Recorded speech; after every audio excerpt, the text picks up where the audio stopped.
So the topic of my talk will be, is street ecstasy the same as MDMA? The idea of this presentation actually came from the Breaking Conventions about 2 years ago, where, and actually the conference the Open Foundation gave last year in Amsterdam, where Ben Sessa was saying that the long-term effects of street ecstasy are not the same as MDMA. And that immediately got me to question, oh, is this actually true? Because in the Netherlands it did not seem to be true. So that was the reason why I started this presentation. But before I start, I'd like to introduce myself a little bit. I work for the Dutch DIMS, which is the Drug Information Monitoring System. It's I'll explain you a little bit more later about what it actually is. Besides that, I'm the treasurer of the Open Foundation, which is a similar organization like Breaking Convention and MAPS, but then in the Dutch situation. So these are the topics of my presentation. First, I'll explain you about the DIMS. Then I'll show you the content of ecstasy in some countries. I did not have the time to go for a full exploration of what is known about the contents of MDMA or about drugs in all countries, but I found a few examples of which there are some extremes. I think in the USA is one extreme, and the Dutch situation is probably the other extreme. So most countries will reside within these two extremes. I'll explain you a little bit more about that later as well. Then, if street ecstasy is or is not the same as MDMA, which other substances are found in ecstasy pills? Because the reasoning from Ben Sessa was that, well, in street ecstasy there is lots of other substances that are possibly more harmful, so the long-term risks that are involved with taking ecstasy is not exactly the same as the long-term risks of MDMA. And these other substances that can be found in ecstasy tablets are more risky, so there is a bias in what people think that the long-term effects of MDMA actually are. And last, I will tell you a little bit about where these MDMA studies have been done. Where are the studies done that link MDMA to the long-term effects? Because of course that's important to see, because usually they ask recreational users to do certain psychological tests, and from that they will decipher if MDMA has long-term effects or not. And well, if you're talking about this recreational ecstasy use, it's important to know if they have actually used MDMA or if it's something totally different. So that's why I think it's interesting to link the content of ecstasy tablets to the studies that have been done. First of all, what is an ecstasy tablet actually? Ecstasy is a tablet that is supposed to contain MDMA, but can contain pretty much anything on an illegal drug market. Then there's two different effects. You have the long-term effect, for example, one of the effects found in long-term use of MDMA, and the long-term effect is less well-working memory. This is pretty often found. While, for example, the short-term effects would be that an ecstasy tablet contains something else, or MDMA that immediately kills somebody. So there's a difference between the long-term and the short-term effects. And in this presentation, I'll be talking about the long-term effects. So, because that's what, in the discussions about science and the long-term effects of MDMA, that's what they're about, not about the short-term effects where people actually die after taking one or several ecstasy tablets. So the DIMS, the Drugs Information Monitoring System, what is it exactly? It is an organization that was set up by the Dutch Ministry of Health to actually know what is on the illegal drug market. Because there were, in the 90s, there were several dangerous chemicals on the market, and they actually wanted to know, well, what is exactly being sold on the illegal market, so in case there is something dangerous, they can actually warn people about it, so there's less people having serious bad effects from these substances, or even people dying from these substances. So they wanted to know what is on the illegal drug market to be able to warn people if necessary.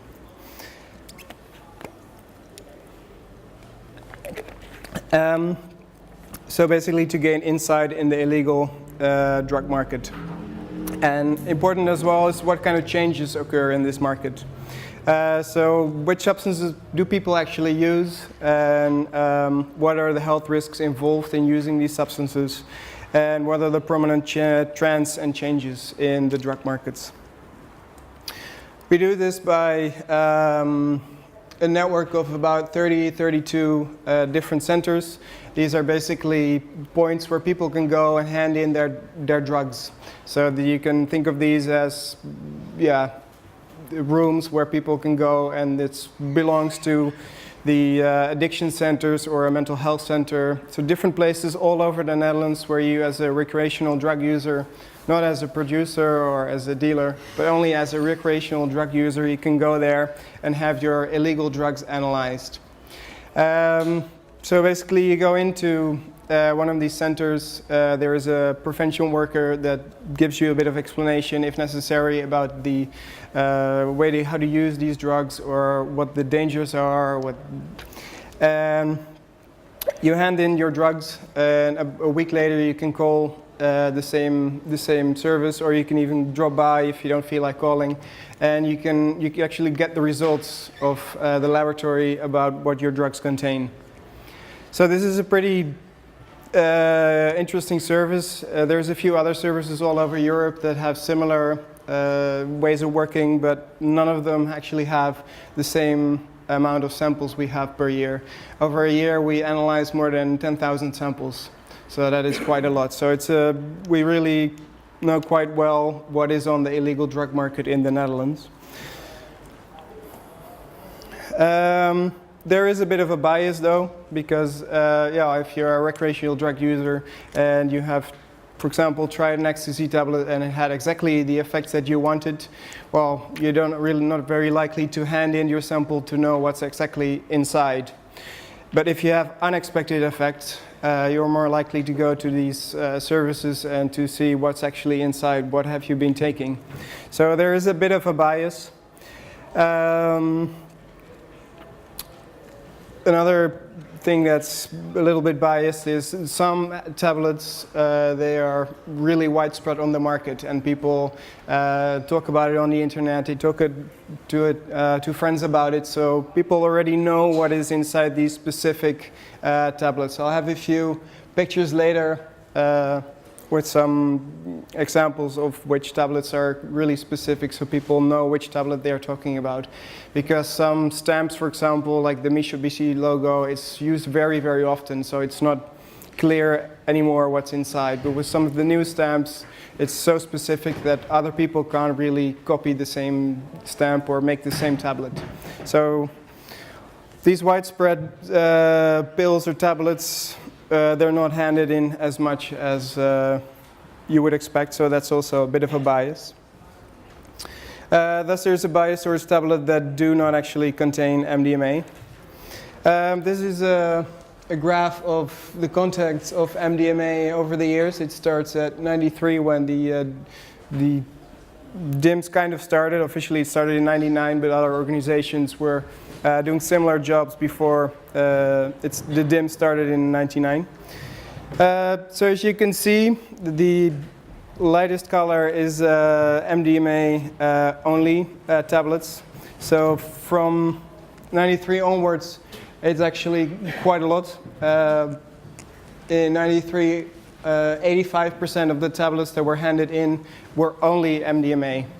They're actually ecstasy-like substance, because in the beginning they used MDMA, MDEA, and MDA as in the same group, because a lot of people find it very difficult to distinguish the effects of these substances, and they were all on the market. Nowadays we don't see MDEA and MDA that much anymore, so it's basically MDMA only. So over the years you see a bit of fluctuation, especially in 97, on which we will get back later. And in 2008, you see also a decline of the MDMA in tablets. That will continue on the other slide, where you see, okay, this is actually the dosages in these years. So here you see on the top that towards 2008, more and more tablets contain high doses. So they contain more than 140 milligrams of MDMA in one tablet. And this will continue later as well. Here's the continuation of the graph. Here you'll see 2002 till 12, and here you see in 2008, 2009, you also see a decline in the contents of MDMA in ecstasy tablets. In '97, it was most often there was actually amphetamine in the tablets. So this is one substance that could be measured in all these MDMA studies. And in 2008, 2009, we mostly found methadone and MCPP in these tablets, which could also confound the found effects on the MDMA studies. Here you see a continuation of the graph of the amounts of MDMA in ecstasy tablets. And at the moment, as you can see, we actually have a ridiculous situation where in 2012, pretty much 30% of all the tablets that were analyzed contain more than 140 milligrams of MDMA. And we have tablets that contain up to 200 milligrams of MDMA, or even higher. So yeah, this is quite a weird and insane situation, and it keeps rising actually. Even in 2013, we've seen tablets around 300. So it's why? One of the ideas is that the precursor of MDMA is actually really easy to find at the moment, or since 2009, 2010, and it's a bit of a contest who can make the highest dose ecstasy tablets. And people, if they say, well, a tablet is, consumers actually say, well, if a tablet contains less than 140 milligrams, nah, I don't want that. I want one that has 180. So it's a bit of a contest. Just what's a classic usual dose that kind of... for average, well, the average consumer is difficult to determine, but a lot of people take around 80, 100 milligrams. And if you take a higher dose, it's around 150, maybe 200. It recommends 125 with a top up of 60. Sorry? Shilgin says 125 with a top up of 60. It's supposed to be a standard dose.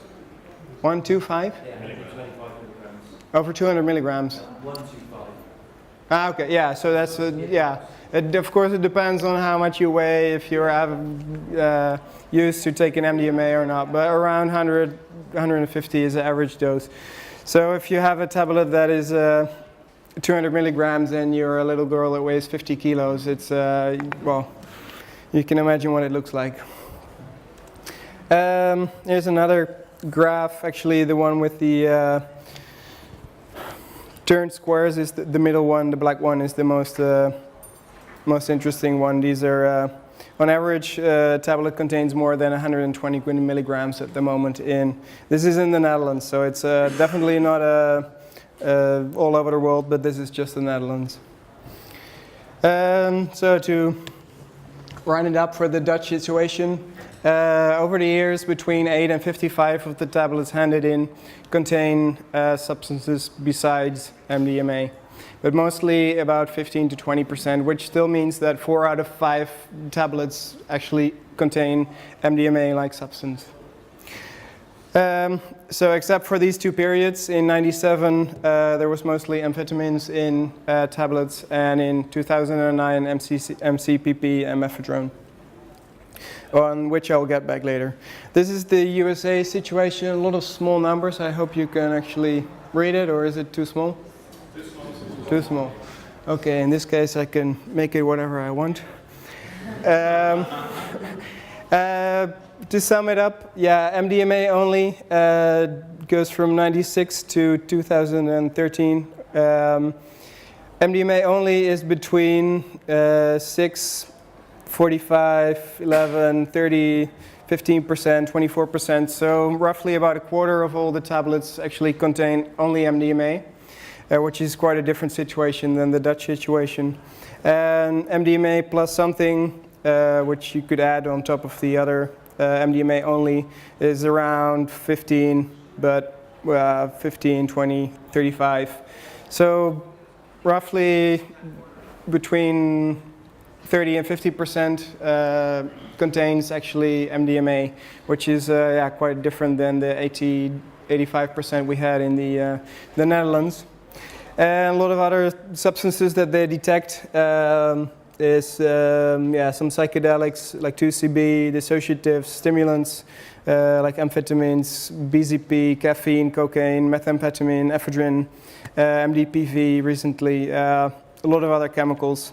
Some of which will definitely be a lot more harmful than MDMA, and others will not.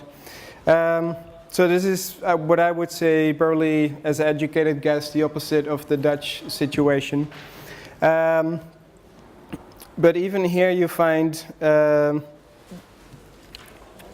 the studies that in the time the other MDMA studies have been done, you will not find a lot of tablets that contain or chemicals that are more dangerous or more damaging than MDMA. You will definitely find some, but the most prominent will be speed and some others. Well, I'll get back to that later. The problem with the MDMA or the ecstasy data on the US is that they have really small numbers. For example, in 2012 they analyzed about 300 samples. So there will definitely be a bias towards the bad pills in the US because, well, if you have a pill or tablet that did not contain what you expected, it didn't have the expected effects, you're more likely to send it in and have it analyzed. So my educated guess will be that there is a bias toward bad pills, but of course there is still, it's quite a different situation than in the Netherlands. Then an interesting study I found on the UK. They went to the amnesty bins in some clubs in London and in Manchester, and from the pills they tested from the amnesty bins in London, 94 of the tablets contain MDMA, so that's actually quite a high number. And other substances found were MDEA. And in Manchester, 84% of the tablets contained MDMA. Other substances found caffeine, ephedrine. From what I understood from Ben Sessa, this is definitely not exemplary for the UK. Maybe some people here could present me with other data on the UK. I'm sure there must be more, but to my knowledge, there is no other studies. But I will be interested to know more. So, what other substances have we actually found in MDMA or in ecstasy pills? As I said, MDA and MDEA, which are very similar in effect, and most people won't be able to discriminate if they had MDA, MDEA, or MDMA. So my educated guess would be that these have the same risk profile as MDMA. So if you, for example, with the MDMA studies about the long-term effects of it, measured MDA or MDEA, they would have similar outcomes. But for sure, I don't know, because there's not many studies on the long-term effects of these substances. Next one is caffeine, which actually doesn't have much neurotoxicity, doesn't have many long-term effects to my knowledge. So if this really was in many ecstasy tablets, it still wouldn't show up in the results from the MDMA studies. Another one is amphetamine. Usually it's in quite low doses in pills, but this is one definitely confounder that could change the long-term effects of the studies, the effects that they found on long-term effects on MDMA. So they could have actually measured the long-term effects of speed. This is one obvious confounder. Then MCPP, which also doesn't have, isn't not as neurotoxic as MDMA. It's been used quite often in animal studies, and yeah, they did not find that many long-term effects on MCPP, so this one probably isn't a confounder. And a new one on the block basically is methadone, which according to NUT has more long-term effects than MDMA, but this one is fairly recently on the market, probably since 2007, so I wouldn't guess that this is a real confounder unless yeah, the studies have been done very recently, because it's only recently on the market. Another one is MDBD, that has been found in ecstasy tablets. To my knowledge, there's also not much known about the long-term effects of MDBD. Another one is 2CB. So MDBD is a possible confounder, but we haven't found it that often in pills, so I doubt it. Another one is 2CB, which is probably has less long-term effects than MDMA. So also this one was not found very often. So it's a possible confounder, but I don't think so. Another one is ketamine, same story. Actually, for fluoramphetamine, it's the same story as methadone. It's fairly new, so it is most likely not included in the previous studies. And for methylamphetamine, also the same, it's also fairly real. And some medications are also found in ecstasy tablets: phenacetin, codeine, diazepam, zolpidem. Tadalafil is actually like a Viagra type substance, so it's quite different than MDMA. DXM and DSM, all these are found very little in ecstasy tablets, but they are found, so they are possible confounders. Just a study from NUT to show a little bit, well, it's probably too small, but right here is methadone, so on this axis you can see the score for the harm to users. Here is methadone, here is MDMA, ecstasy, and here is speed. So not at all thought methadone was a bit more harmful to users than MDMA. Yeah, methadone was a score for harm to others. I don't see the other cathinones there, unless I don't know what this stands for, but methylone, that's being used now? Yeah, it was for a time sold in the Netherlands in smart shops, but that was only for a short period, and now it's not used that much. And yeah, we also didn't really find it in ecstasy tablets because it's sold as methylone. So it's yeah, it's quite similar to MDMA, but it's for this presentation, it's not very likely that it's a confounder. But there's quite a few catinones like methadone that are on the market now. I think it's United States it's being used instead of ecstasy. Yeah, but it's probably recently, in the last 4-5 years probably. As I said, MDA, not much known about their long-term effects, but my educated guess would be it's probably similar to MDMA. Caffeine, less harmful to users than MDMA. Amphetamines, yeah, as Nat already pointed out, it's probably more harmful to users than MDMA. MCPP, less toxic, it's probably because it's not caused by a long-term depletion of serotonin. It only works really on serotonin. And some papers suggested that that's one of the reasons why it's less toxic.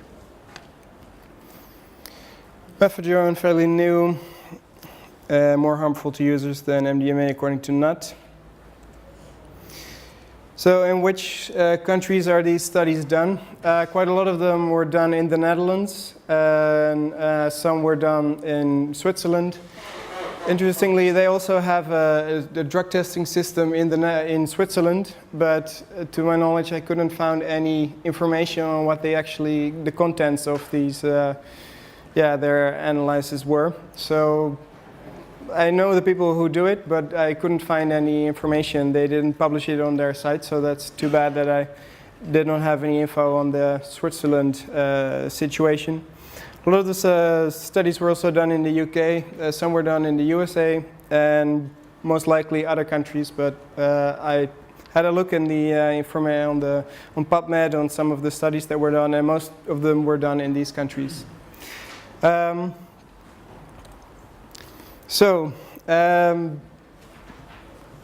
Is street ecstasy the same as MDMA? I would say in a lot of situations, actually, yes, it is. That's a different conclusions than Ben Sessa has. I do not have all the information, so it's not a very thorough study, but it's quite an educated guess. Some other substances that could be more harmful are amphetamines, possibly MDA or MDEA, but it is not likely because in the Netherlands we did the next study. A colleague of mine did quite a methodically sound study. What they did is they had people that were inclined to use ecstasy but hadn't used it yet. So they did some tests before and after the MDMA or ecstasy use. And also people that already used MDMA and were very experienced. They used quite a lot of ecstasy. So they tested all these different kinds of recreational users, and they still found all the typical long-term effects for MDMA. So I find it quite interesting that even if you test MDMA naive versus experienced users, you will still find the same things as other studies of which you don't know actually what they have been taking. You still find the same results. So that for me is another reason to suspect that the long-term effects that they have found with MDMA studies is actually true. One good point about this study is also that it's done in a very clean MDMA period. It was done before 2008, and in the 5 years previously, about 85% of the ecstasy tablets that were handed in the DIMS actually contain MDMA. So it's not very likely that there's another drug